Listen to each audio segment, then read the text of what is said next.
I should have known something was wrong the moment I rang the doorbell. Usually, my son Ethan would greet me with a warm hug and that same smile he had when he was 8, missing his 2 front teeth and insisting I was the strongest woman in the world. But tonight, it was Kelsey who opened the door, her expression tight and polite, in that way people use when they don't really mean it. Her designer dress barely moved as she shifted to block the doorway, and her tone carried no warmth. "Oh, you're here." I held up the gift bag with both hands, trying to keep my voice steady. "I brought something for Liam, for his birthday." Kelsey looked me over, my second-hand coat, the cardigan I'd knitted myself, and the small bag in my hand. The silence stretched. Then she stepped aside, but only just enough for me to slip through. "Ethan's still getting dressed. Everyone else is already here." Everyone else? I hadn't realized there would be other guests. Ethan had called the week before and said casually, as always, that they were doing something small for Liam's 6th birthday. Just close family. I'd spent the week knitting a new hoodie in Liam's favorite color, forest green, and baked a small batch of his favorite cookies, oatmeal with chocolate chips. When I stepped into the living room, my breath caught. The place had been transformed. A private chef in a rented coat stood behind a marble-topped buffet. Crystal glasses shimmered on every surface. Guests I didn't recognize floated from room to room in sleek cocktail dresses and tailored suits. The whole evening reeked of money. Money I never had, not when I was raising Ethan by myself on 2 waitress jobs and night shifts at a bottling plant. "Grandma!" Liam's voice cut through the low hum of laughter, like sunlight breaking through clouds. He ran toward me with arms wide, his tiny bow tie crooked, and his cheeks already stained with cake. I dropped everything and scooped him up. "Happy birthday, sweetheart," I whispered against his hair. "I brought something just for you. You're going to love it." But before I could even open the gift bag, Kelsey's hand appeared on Liam's shoulder. Her smile had vanished. "Liam, what did we talk about?" "Grandma needs to wash her hands first. Go play with your cousins." She didn't look at me, just turned Liam gently but firmly away, as if I were some unclean stranger who'd wandered in by mistake.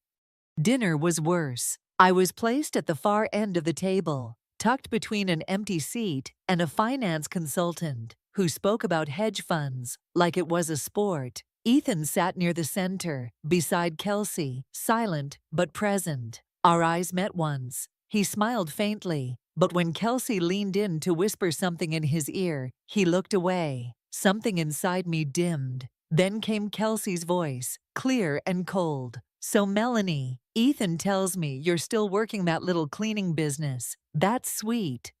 And just like that, the entire room went quiet. And I knew I was there only to be tolerated, not welcomed, not family. I left the house without dessert, without a thank you, without even a glance from my son. The front door shut behind me, with the kind of finality you only hear when something important has ended. I stood on their polished front steps for a long moment, holding the now slightly crumpled gift bag in my hand. Inside was the forest green hoodie I'd knitted for Liam, still folded neatly, untouched. The sky above was cold and silent. My hands were shaking, but not from the cold. By the time I made it back to my apartment on the south side of Chicago, the anger had replaced the hurt. I slipped out of my coat, kicked off my shoes, and walked straight to the back room, the one Ethan had never asked about, the one I kept locked. I opened the small safe in the corner and pulled out the thick leather folder. Inside were the founding documents of Orion Nexus Logistics. 30 years ago, I'd taken the $72,000 in life insurance money left behind when Ethan's father died suddenly. Everyone told me to be cautious, to live frugally, to stretch it as far as possible. But I didn't want to survive. I wanted to build. I enrolled in night classes, learned supply chain systems, and spent years cleaning warehouses while studying logistics in every spare moment. I invested in a crumbling little startup with a clunky name and an even clunkier business model. Then I took over when it collapsed and rebuilt it from the ground up. Now, Orion Nexus had over 1,700 employees across 3 states and managed logistics for some of the largest retailers in the country. And I owned 8 or 7% of it. No one, not even Ethan, knew, not because I was hiding, but because no one ever asked. I set the folder down and sat at my desk, opening my laptop. My fingers typed before I'd fully thought it through. Kelsey Hill, Orion Nexus, employee file. Her headshot popped up immediately. Strategic Partnerships Division. Hired 2 years ago. Fast-tracked for promotion due to dynamic leadership qualities and visionary client strategies. I clicked through to her internal feedback forms. A few red flags, but nothing major. One formal complaint had been dismissed. Words like abrasive, condescending, and dismissive of veteran employees stood out. My chest tightened. Of course, I minimized the file and sat back. She thought I was maintenance, that I was an inconvenience, an embarrassment. But what she didn't know was that I signed the checks, I designed the departments, I handpicked the senior team. She was climbing a ladder that I built with my own hands, and now she was spitting on the people who held it steady beneath her. The next morning, I would walk into that glass building with my name on the legal documents and make sure she understood something very simple. You can only look down on others if you're sure they'll never look back up. Tomorrow, Kelsey Hill would find out just how far down she could fall. I arrived at Orion Nexus at 6:30 a.m., 2 hours earlier than usual. The building gleamed like a mirror in the early morning light, its sharp edges cutting through the Chicago skyline. I'd walked through these revolving glass doors for over 2 decades, first as a nobody in an oversized blazer, then as the woman who owned everything those mirrored panels reflected. Still, I never once forgot where I came from, and I never let anyone else forget who helped me get here. Except, apparently, the people like Kelsey, the receptionist. A young man named Drew looked startled to see me. "Good morning, Mrs. Carter. You're in early." I smiled faintly. "Couldn't sleep." He buzzed me through without hesitation. On the executive floor, I walked the silent halls until I reached my office. Northeast corner, floor-to-ceiling windows, hand-carved mahogany desk. Not a single photograph of Ethan. Just Liam's drawing of a dragon on a post-it note in the corner. I sat down and pulled up the employee dashboard. Hill, Kelsey, Division, Strategic Partnerships, reports to Alan Cross. I opened her file again. She'd impressed her department manager with her confidence and modern tone. But 3 complaints had been filed against her by employees over 50. I read every word. One from Yvonne Harris, 59, who'd worked at Orion for over a decade. Kelsey had publicly corrected her in a team meeting, saying her experience was outdated and that she should stick to what she knew, paper and fax machines. One from Harold Lynn, 62, who Kelsey had removed from a client pitch without notice, later telling another coworker that dinosaurs don't belong in PowerPoint presentations. And one that turned my stomach, Veronica Dale, a 56-year-old in administrative support, claimed Kelsey had called her just the help and implied she'd been hired to make coffee, not contribute ideas. None of these made it past the first review. Her manager, Alan, had dismissed them as misunderstandings. I made a note to meet with Alan soon. But Kelsey, her pattern was clear. She didn't just target older employees. She enjoyed making them feel small. I leaned back, my heart pounding not from emotion, but from decision. I reached for the phone and buzzed my assistant. "Diana, I need you to pull the organizational chart for strategic partnerships. And then get me human resources. Tell them I want an immediate departmental reassignment processed this morning." Diana hesitated for only a second. Name? Kelsey Hill. Effective immediately. Transfer her to Building C Facilities Operations. Facilities? She asked carefully. "Yes," I said, my voice calm but hard. "Custodial support, janitorial rotation, lunchroom sanitation if needed." There was silence on the line. Do you want me to inform her supervisor? No. Let her find out the same way everyone else in that division will. When she shows up to swipe into the executive suite and her keycard turns red. And if she refuses? Diana asked. I allowed myself a slow, cold smile. Then she can explore other opportunities, preferably far away from here. I hung up and turned toward the windows, watching the city awaken below. Kelsey wanted to climb. Let's see how well she does, starting from the basement.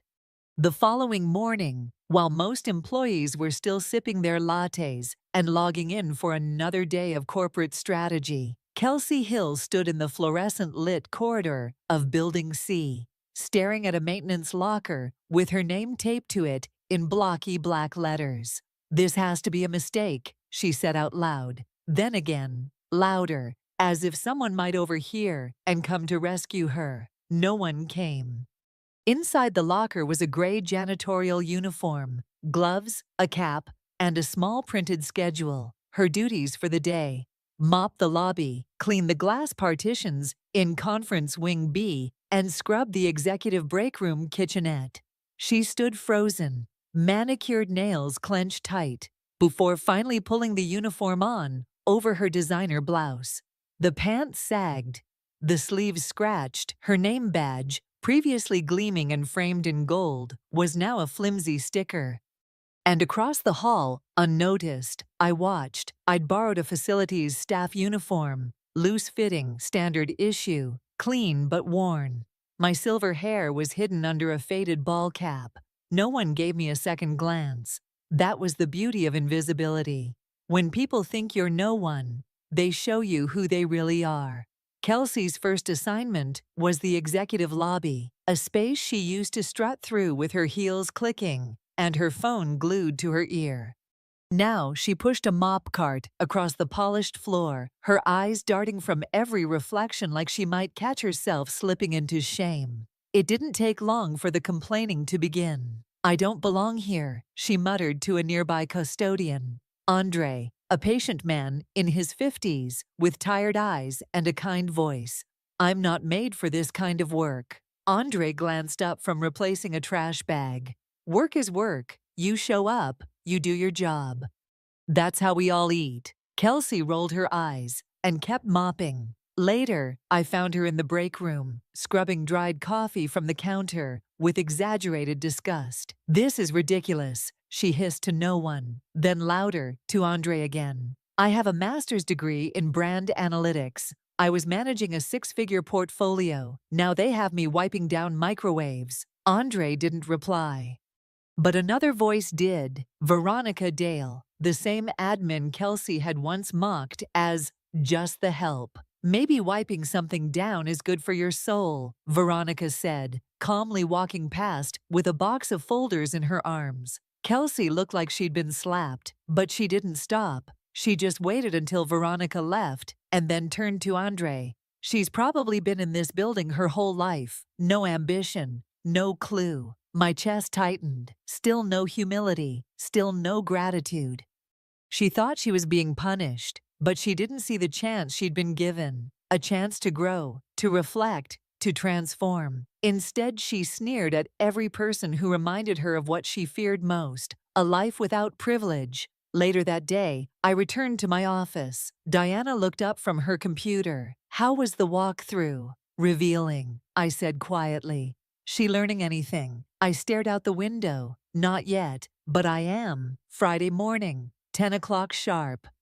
Diana's voice crackled softly through the intercom. She's here. Just stepped off the executive elevator. So I didn't turn around. Instead, I stared out the window, watching the river carve its quiet path through downtown Chicago. A fog was lifting. Fitting. Send her in. Behind me, the heavy double doors creaked open. I heard the sharp click of heels on marble, slower than usual, uncertain. Excuse me, Kelsey said, her voice clipped and defensive. I was told someone wanted to speak with me about my transfer. I didn't respond. I waited. She took another step inside. I don't know why I'm up here. There must be some kind of mistake. Then I slowly swiveled my chair around. The moment her eyes met mine, The color drained from her face. She froze. Melanie, her voice cracked on my name. What? How did you? I walked in, I said simply, folding my hands on the desk. Just like I've done every morning for the past 25 years. She blinked rapidly, staring around the room, as if trying to make the walls align with reality. This is your office? No, I said calmly. This is my company. She swayed slightly where she stood. You're the CEO of Orion Nexus. I'm the founder, the majority shareholder, the name on the founding charter. The woman who signs your paychecks. She dropped into the leather chair across from me, as if her knees had buckled. This is some kind of joke. I tilted my head. Is it?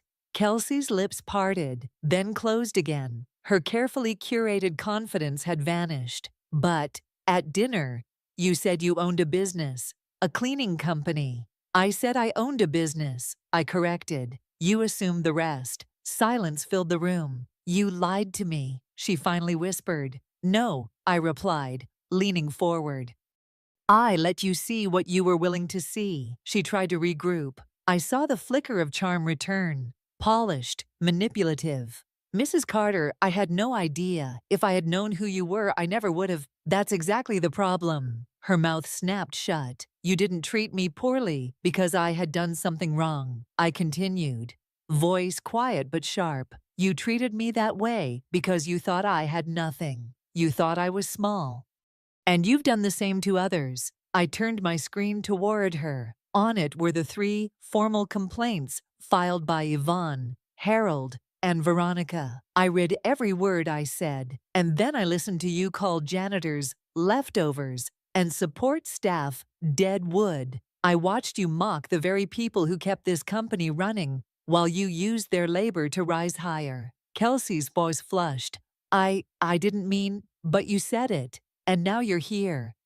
Because consequences, Kelsey, don't care about intent. They follow behavior. She sat stiffly, defiance flickering behind her panic. What happens now? She asked. I stood and walked slowly to the window. You have 2 choices. She held her breath. 1, you resign today. I'll issue a neutral reference. Nothing glowing, nothing damning. And 2, you return to Building C, uniform on, gloves on, every shift, until you learn that power without decency is nothing but noise. Her eyes burned.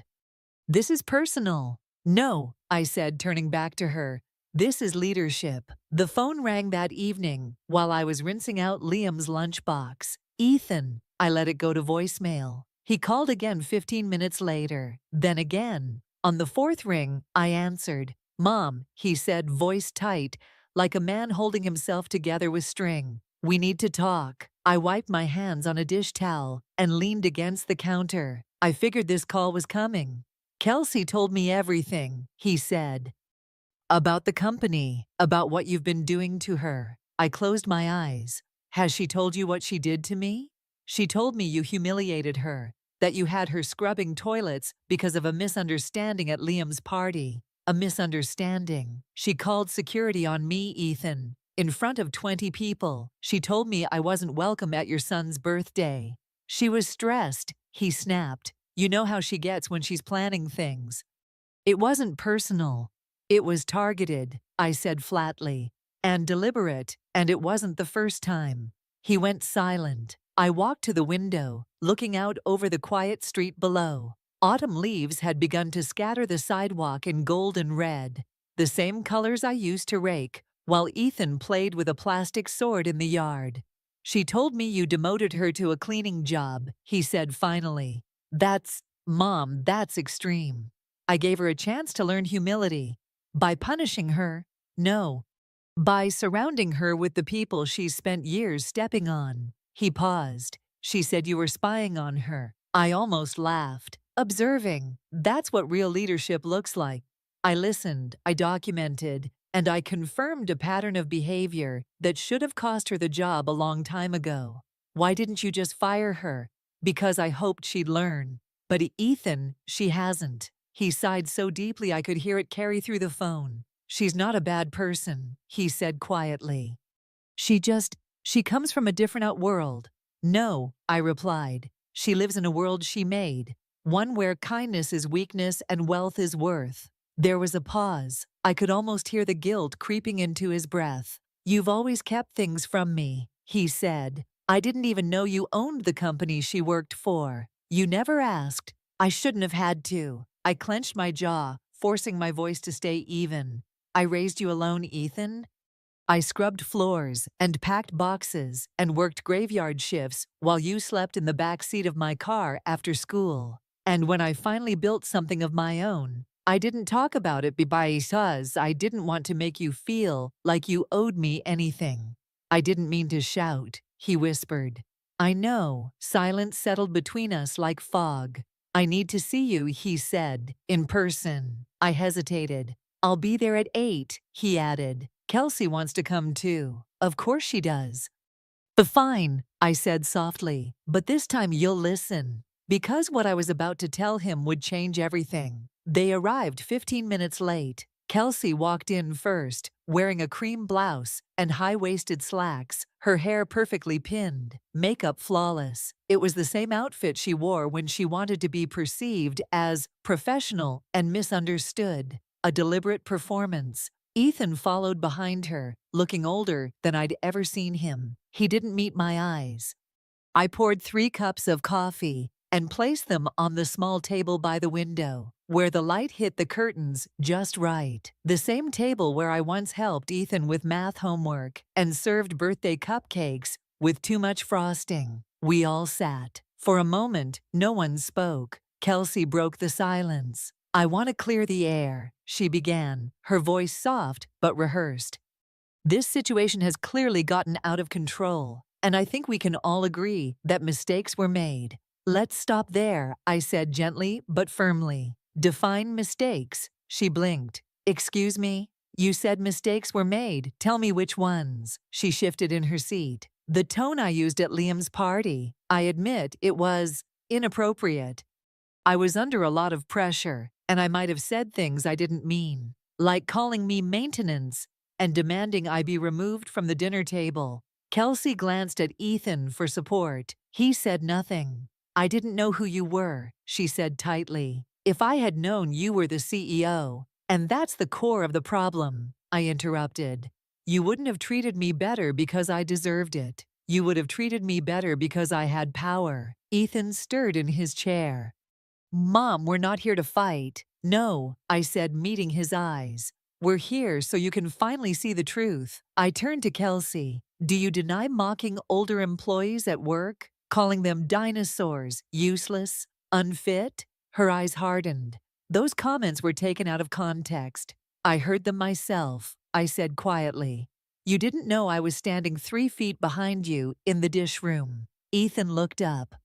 You were there? I watched her dismiss a janitor as unambitious, ridicule a woman's accent, and laugh about how the elderly were just slowing everyone down. Kelsey's hands curled into fists. You spied on me. I observed an employee with multiple HR complaints, one's conveniently buried by your supervisor. Ethan leaned back, his face pale. You said you were being targeted, he said to Kelsey. That someone at work hated you, that you were the victim. I was, she snapped. I was forced to work with unskilled people. They're the backbone of our company, I said sharply. They kept Orion Nexus alive while you were climbing ladders you didn't build. Kelsey stood abruptly. This is ridiculous. She's twisting everything. She's turning you against me, Ethan. Ethan didn't look at her. He stared down at his untouched coffee. You made my mother leave my son's birthday party, he whispered. You called her an embarrassment, and you're not sorry. You're just angry you got caught. Kelsey's voice cracked. You're taking her side? I'm taking the side of the truth. The room went still. Get out, Kelsey, he said quietly. Pack your things. We're done. She gaped at him, waiting for him to take it back. He didn't. She turned to me, eyes wild. You destroyed my marriage. No, I said, rising to meet her glare. You did that all by yourself. 6 months passed. The leaves that had painted the sidewalks in red and gold had long since fallen, replaced by soft snow and the hush of winter. Inside my apartment, a small space warmed by old books and newer memories, I was sipping tea when my phone buzzed. A message from Ethan. Lunch today. Liam's been practicing something for you. I smiled and typed back. I'll bring the cookies. A lot had changed since that night. Ethan moved out 2 weeks after Kelsey left. The divorce was quiet but final. She'd returned to her parents' place in Colorado, leaving behind only an unsigned resignation letters and a cloud of avoidance. No apology, no accountability, just silence. But Ethan came back, not to my couch, but to himself. Oh, he apologized, again and again, and not just with words. He showed up. He listened. He peeled back the layers of denial he'd been hiding behind for years. We took it slowly, measured like rebuilding a house that had burned down but still had strong foundation. At Orion Nexus, I stepped down as CEO and appointed Diana as my successor. Smart, steady, and above all, kind. I remained chairwoman of the board, of course. I wasn't ready to disappear completely. The real work, though, had just begun. We implemented new systems, anonymous reporting, direct complaint escalation to the executive level. Sensitivity training became mandatory, not suggested. And most importantly, we changed how we promoted leadership. Compassion became as important as performance. Employees like Veronica Dale were now mentors in our cross-generational development program. Harold Lynn was leading the company-wide logistics revamp. Yvonne Harris was promoted to department lead and finally had her name on the door. I funded a scholarship for employees' children. First recipient? Andre's daughter, studying mechanical engineering at the University of Illinois. This wasn't revenge. This was restoration. That afternoon, I met Ethan and Liam in the park near their new apartment. Snow blanketed the grass, and Liam had built a small snowman, complete with button eyes and a crooked carrot nose. "Grandma," he shouted, racing toward me with his arms open. I bent down and scooped him up, heart full. He pulled something from his coat pocket, a wrinkled drawing. "It's a castle," he said proudly. "And that's you, the queen." I blinked back tears. Ethan smiled, hands in his coat pockets, watching us. "He tells his friends, you're the most powerful person in the world," he said. I looked at Liam's drawing again. The stick figure queen had a cape, a crown, and a glowing heart. "I'm not powerful because I'm a CEO," I said quietly. "I'm powerful because I never stopped fighting for what mattered." That night back at home, I lit the small lamp in the corner of the kitchen. Not because I feared the dark, but because Liam always worried dragons might be afraid of it. And in that soft golden light, I finally felt at peace. Real power doesn't come from control. It comes from courage, character, and the quiet strength to choose dignity over ego, to lift others up, to stand your ground with grace. I didn't destroy Kelsey. She did that herself. But I did something more powerful. I protected the people she thought were invisible, and reclaimed the place she tried to erase me from. The legacy I leave behind won't be written in headlines. It'll be whispered in bedtime stories, painted in snow castles, and carried in the quiet, steady steps of the next woman who refuses to be told she doesn't belong. The kind of legacy that lasts.